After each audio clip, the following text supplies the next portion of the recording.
थी और heating equipments बनाने का कारोबार करती है ये कंपनी। हीटिंग इक्विपमेंट्स में इस कंपनी का 27% मार्केट शेयर है। जी हाँ, 27%। IOC, Tata projects, RCF, Numaligarh refinery, ये जो कुछ जाने माने नाम है जो आपने सुने हैं हमेशा, ये सारे इस कंपनी के क्लाइंट्स हैं। भारत में तो कारोबार है ही, भारत के अलावा यूरोप, ओमान, मिडिल ईस्ट में भी कंपनी के काफ़ी कस्टमर्स हैं।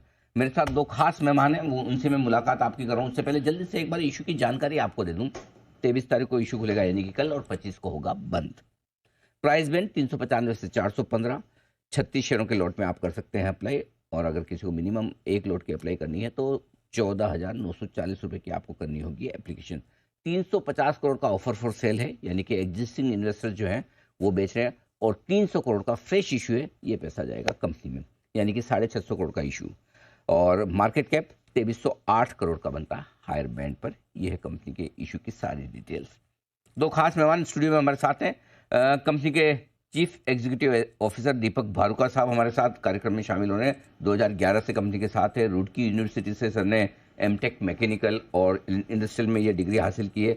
एसपी जैन इंस्टीट्यूट से एग्जीक्यूटिव एमबीए भी किया है। एलएनटी के साथ काम करने का आपका बड़ा गहरा अनुभव है, और फायर हीटर्स और रिफॉर्म पैकेजेस इंडस्ट्री का भी लंबा चौड़ा एक्सपीरियंस भारुका साहब रखते हैं। दूसरे खास मेहमान हैं प्रवीण साठे साहब, चार्टर्ड अकाउंटेंट हैं और कंपनी के सीएफओ भी हैं।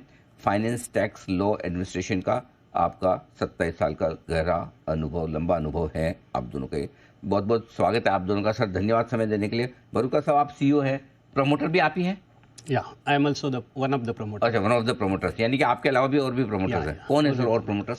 सी, इसमें मेजॉरिटी जो स्टेक है मास्कोट ग्लोबल का है, एंड इसके अलावा जेन के ग्लोबल का भी शेयर्स है अभी, and then individual share holders है लाइक मिस्टर रामपेली गौतम जो कि डायरेक्टर्स है, and after that I am the one of the share holder. तो जेन के इंडिया नाम भी इसीलिए रखा कि एक प्रमोटर जेन के? एग्जैक्टली जेन के ग्लोबल। सो वो वहीं से स्टार्ट हुआ है हमारा कंपनी, जो कि उनके साथ हमारा लाइक जेवी बोल के जो एसोसिएट कंपनी है हम हमारे, तो 26% स्टेक उनका है, और उन्हीं का रेफरेंस, उन्हीं का टेक्नोलॉजी यूज करके हमने इंडिया में डेवलप किया है अभी तक। तो जो आपको लग रहा है कि आपने ये कंपनी शुरू करने के पहले एलएनटी में जॉब करते थे? यस, मैं तो 12 अच्छा साल। खासा आप मतलब इंजीनियर हैं, एमबीए भी है एसपी से, तो फिर जॉब क्यों छोड़ दिया? Maybe that entrepreneurial mindset which probably clicked at that time. It was risk, तब काफी रिस्क था जॉब छोड़ना, काफी सेटल्ड जॉब था, और एलएनटी का जॉब छोड़ना वाज 12 साल पहले काफी बड़ी बात है। एंड मैं पहला एम्प्लॉय था जेएनके का, तब कुछ सेटअप नहीं था इंडिया में, जीरो टर्न और नथिंग। अच्छा। एंड तब होके अभी हम लोग लास्ट दिसंबर तक 235 इंजीनियर वर्कफोर्स है हमारा। अच्छा। जो कि हाईएस्ट है इस सेगमेंट में किसी भी कंपनी के लिए। तो आज एटलीस्ट आज तो रिग्रेट नहीं कर रहा हूँ मैं। ना बिल्कुल, ये सर आप इशू लेकर आ गए। साढ़े साहब से मैं फाइनेंशियल पे पूछूंगा, उससे पहले एक चीज आपसे और पूछनी है। भारुका साहब, जरा हीटिंग इक्विपमेंट ये होता क्या है? मतलब आप क्या एग्जैक्टली क्या काम करते हैं, क्या बनाते हैं, क्या सर्विसेज देते हैं, जरा समझाइए बिजनेस अपना। सी, जो रिफाइनरी या पेट्रोकेमिकल प्लांट होता है उसमें क्रूड आता है पहले। वो क्रूड को प्रोसेस करने के लिए आपको हीट करना होता है। अच्छा। और उसको हीट करने के लिए लाइक दिस, ये बहुत बड़े इक्विपमेंट होते हैं। आप साइज में अगर देखे जाए तो अराउंड एक इक्विपमेंट का 1000 से 2000 टन तक, मेट्रिक टन तक उसका वेट होता है। अच्छा। देन हाइट देखे जाए तो आप 70-80 मीटर का हाइट होता है। इतना बड़ा? 70-80 मीटर बोलो तो आप 20 फ्लोर का बिल्डिंग पकड़ लीजिए। सो ये सब इक्विपमेंट पार्ट में बनते हैं अलग अलग शॉप में, और साइट पे जाके असेंबल होते हैं। सो इसमें मेन है ये सब इक्विपमेंट का इंजीनियरिंग करने का, उसका capability, thermal design, mechanical design, site installation, commissioning. ये हम कमिश्निंग तक काम करते हैं कि आप अगर क्लाइंट है रिलायंस या कोई भी क्लाइंट है तो पूरा होल एलएसटी के जॉब देते हैं हमारे जैसे कंपनी को, कि जो डिज़ाइन से लेके कमिश्निंग तक पूरा काम हम करते हैं। आप ही बनाएंगे किस तरह की डिज़ाइन होगी पूरे इक्विपमेंट की? इतनी बड़ी बिल्डिंग, जितनी बिल्डिंग बनी है, और किस तरह के उसमें टेक्नोलॉजी लगेगी, कैसा प्रोडक्ट, वहीं जाकर बनाते भी आप हैं और जाकर इंस्टॉल भी आप ही करते, कमीशन भी आप? एग्जैक्टली। टन की प्रोजेक्ट हो गया एक तरह से। सो ये सभी रिफाइनरी में, this is the heart of the refinery. अगर आपको क्रूड प्रोसेस करना है तो उसके हीट गर्म करना ही पड़ेगा। गर्म के क्या कितनी डिग्री पे होता है? A degrees can range anything between 400 to 800 degree centigrade. 800 degree. Very high temperature. You can understand. आप पेट्रोल पंप पे जाते हैं, आपको मोबाइल यूज नहीं करने देते हैं, और ये हम लोग 800 डिग्री सेल्सियस तक पूरा हाइड्रोकार्बन होता है. And pressure can range anything between 50 to 200 kg. 200 kg आपके टायर में प्रेशर 2 kg होता है, तो इसके अंदर 200 kg प्रेशर होता है. So it's very very critical equipment, high technology वाला काम है. इसीलिए आप ग्लोबली देखो तो 8-10 कंपनियां हैं. और आपका 27% मार्केट शेयर है इंडिया में. इंडिया में हमारा 27%. आज पर F&S रिपोर्ट लास्ट ईयर हमारा 27% मार्केट शेयर. वंडरफुल. अच्छा साढ़े साहब, दो चीजें. 650 करोड़ का इशू है. एक तो जो इन्वेस्टर्स बेच रहे हैं कौन है, क्यों बेच रहे हैं, और ये फ्रेश इशू का पैसा कहाँ जाने वाला है? जी, 650 करोड़ का हमारा टोटल इशू साइज है. उसमें से 300 करोड़ प्राइमरी है और 350 करोड़ है जो OFS है, जो हमारे एग्जिस्टिंग शेयर होल्डर्स बेच रहे हैं. जी. तो एक तो सेबी के रेगुलेशन के अनुसार 25% डाइवेस्ट करना पड़ता है, वो एक कारण है. और दूसरा, थोड़ा इशू साइज इंटरेस्टिंग बनाने के लिए भी BRLMs ने हमें एडवाइस किया था कि कुछ शेयर्स बेचने पड़ेंगे. तो इस हिसाब से ये 350 करोड़ शेयर 350 के करोड़ शेयर्स बेच रहे हैं. तो ये 650 करोड़ का इश्यू साइज हो गया टोटल. और 300 करोड़ का जो प्राइमरी है वो बेसिकली वर्किंग कैपिटल के लिए हमें लगने वाला है पूरा. ओके. तो वर्किंग कैपिटल की जरूरत, बाकी कैपेक्स की हमें कोई जरूरत नहीं फिलहाल. ऑर्डर बुक कितनी है भरुका साहब अभी आपकी, और कितने साल में से पूरी करनी है? अच्छा, 7.5 जी. ऑर्डर बुक हमारी दिसंबर 23 का क्लोजिंग आप देखोगे तो 845 करोड़ की हमारी ऑर्डर बुक है. और लगभग 15 महीने में तब से ये पूरी तरह से कंप्लीट हो जाएगी. तो ये आपकी जितना भी ये जो रेवेन्यू है 845 करोड़ की ऑर्डर बुक है, ये जनरली क्या कंसल्टेंसी रेवेन्यू है, क्योंकि मैन्युफैक्चरिंग भी है इसमें रेवेन्यू में? नहीं, इसमें कंसल्टेंसी ऐसा कुछ होता नहीं है. अच्छा. मैन्युफैक्चरिंग और सर्विसेज इस टाइप का ये रेवेन्यू होता है. तो कितना बाइफर्केशन होगा, कुछ बता सकते हैं कि 800-850 करोड़ में से कितना आपका मैन्युफैक्चरिंग है, कितना? सर्विसेज में हम इंजीनियरिंग और इंस्टॉलेशन, ये दो ही चीजें हैं जो सर्विसेज में जाती है. बाकी सब मैन्युफैक्चरिंग मतलब सप्लाई में ही जाता है. ओके, समझ गया. तो चलिए ये है. अच्छा भरुका साहब, जनरली जो मैंने देखा आपका एसेट लाइट मॉडल है, राइट? तो इसका क्या मतलब है, और आगे चलते हुए जब आपका काम बढ़ेगा तो क्या फिर इसी तरह से आप आगे काम बढ़ाने वाले हैं, या कुछ और बिजनेस प्लान आपका चेंज होगा? एज यू राइटली सेड कि हमारा एसेट लाइट मॉडल है. इसमें कोई हमको फिक्स एसेट का कोई जरूरत नहीं है. ओनली दिक्कत हमको वर्किंग कैपिटल का आता है, और इसीलिए हम लोग कैपिटल मार्केट में आ रहे हैं. अगर आगे चल के हम ऑफकोर्स डाइवर्सिफिकेशन करेंगे, और अदर कर रहे हैं. हमने फ्लेयर्स, इंसिनेटर्स के कुछ प्रोजेक्ट किए हैं.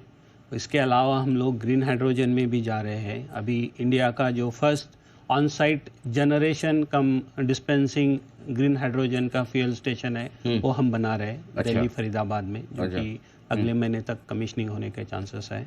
सो ये सब हमारे डाइवर्सिफिकेशन के प्लान है. इसके अलावा हमारा सोलर EPC का भी बिजनेस है, जिसमें ये सोलर का EPC प्रोजेक्ट भी करते हैं हम लोग. वो अलग JNK रिन्यूएबल के नाम से है वो. ओके. तो बेसिकली एसेट लाइट मॉडल ही रहने वाला, आपको फिक्स एसेट ज्यादा कुछ ऐसी बनानी होगी. तो वर्किंग कैपिटल के लिए पैसा चाहिए. अब आपका 50% बिजनेस आपकी जो ग्लोबल कंपनी JNK ग्लोबल, आपके प्रमोटर भी है. करेक्ट. तो उनसे आ रहा है. तो क्या फ्यूचर में भी ये रहेगा? क्या वो कॉन्फ्लिक्ट ऑफ इंटरेस्ट नहीं है? एक प्रमोटर भी है, प्रमोटर से आपका सारा बिजनेस आ रहा है, सारा मतलब 50%. एग्जैक्टली. इसमें कैसे होता है, अभी तक जैसे लास्ट 10 years तक JNK इंडिया क्वालिफाई नहीं होता था बहुत से प्रोजेक्ट के लिए. बिकॉज हमारे बिजनेस में सबसे साइज की वजह से, हाँ, साइज के वजह से, एक्सपीरियंस के वजह से, PTR के वजह से, पास्ट ट्रैक रिकॉर्ड की वजह से. सबसे बड़ा दिक्कत हमारे बिजनेस में एंट्री बैरियर है. सो वो एंट्री बैरियर के वजह से we are not getting qualified for many projects last 10 years में. बट वो बैरियर हमने 2 से 3 साल पहले क्रॉस कर दिया है. सो अभी बहुत से प्रोजेक्ट के लिए हम डायरेक्टली क्वालिफाई होते हैं. तो वो प्रोजेक्ट JNK ग्लोबल से रूट नहीं होंगे. वो प्रोजेक्ट डायरेक्टली हम हमारे नाम पे ले सकते हैं.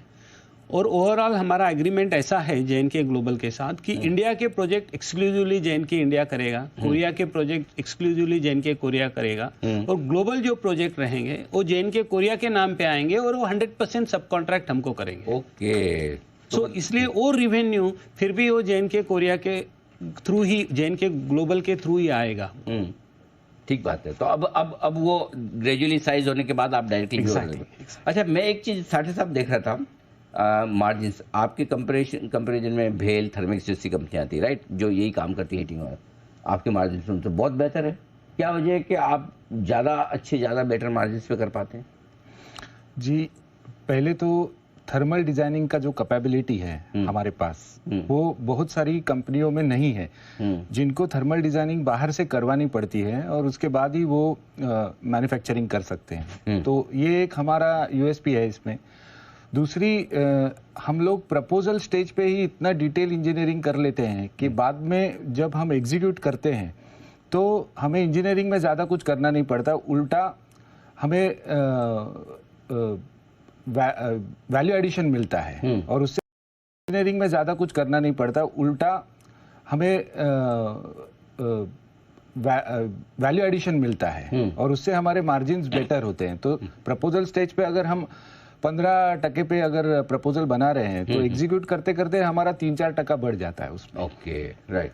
बरोबर साहब, एक सवाल, आपने 2010 में बिजनेस शुरू किया, 2010 या 11 में जो भी है ना, अभी वित्त वर्ष 2023 में आपका रेवेन्यू 400 करोड़ का, अभी 9 महीने में आपने 250 करोड़ के आसपास किया, मान लो 400-500 करोड़ आप करेंगे इस साल फॉर एग्जाम्पल। 10 साल में आप इतना, आप मार्केट शेयर 27% लेके बैठे हैं, लीडर भी हैं, बड़ा क्रिटिकल बिजनेस है, एकदम हाई टेक्नोलॉजी वाला, हर कोई घुस भी नहीं सकता, राइट? करेक्ट। तो फिर क्या मार्केट इतना छोटा ही है कि आप 10 साल में 400-500 करोड़ तक ही पहुंचे? तो अब ग्रोथ कहाँ से आएगी फिर? इतनी बड़ी कंपनी बड़ी कैसे बनेगी? जैसे मैंने बताया आपको कि इसमें 400 ही क्यों हुआ है 10 साल में, एंट्री बैरियर्स। अभी आप देखिए हमारे पहले 7-8 साल hardly we are like 50-60 crore हमारा टर्नओवर था, उससे भी कम। लास्ट 3 साल में जो ग्रो हुए हैं हम लोग, बिकॉज यहाँ हमको प्लेटफॉर्म मिल गया है। अभी यहाँ से there is no limit for us, because हर चीज के लिए हम क्वालिफाई होते हैं आज के डेट में। एंड ग्लोबली आप देखेंगे तो 3-4 साल पहले ग्लोबल कोई प्रोजेक्ट नहीं था, आज हम लोग यूरोप में प्रोजेक्ट कर रहे हैं, आज नाइजीरिया में प्रोजेक्ट किए हमने 2-3, अल्जीरिया में प्रोजेक्ट कर रहे हैं, इसके अलावा ओमान में प्रोजेक्ट कर रहे हैं, और काफ़ी ऐसी जगह है जहाँ की अपॉर्चुनिटी है हमको, जो कि पहले 8-10 साल पहले वो अपॉर्चुनिटीज अवेलेबल नहीं थी, बिकॉज हम क्वालिफाई नहीं होते थे। तो अब आपके लिए बड़े ऑर्डर्स के लिए रास्ता। इसमें सिर्फ एक मैं ऐड करना चाहूंगा कि पिछले साल इंडिया में हीटिंग इक्विपमेंट के लिए 2200 करोड़ के ऑर्डर्स दिए गए F&S रिपोर्ट्स के अनुसार। उसमें से 660 करोड़ के लगभग ऑर्डर्स सिर्फ JNK को मिले। ओह लवली, अच्छा, तो बढ़िया है। तो अब आपके लिए ऑर्डर्स में एक्शन पूरा बढ़ता हुआ दिखेगा। बरूकर साहब और साठे साहब, बहुत बहुत धन्यवाद आपका, स्टूडियो में आए आप और अपने IPO के बारे में पूरी जानकारी कंपनी के बारे में हमारे दर्शकों को दी। आपका IPO कल से खुल रहा है, हमारी तरफ से बहुत बहुत शुभकामनाएं आपके IPO के लिए। Thank you so much. Thank you. आइए बढ़ते आगे जल्दी से।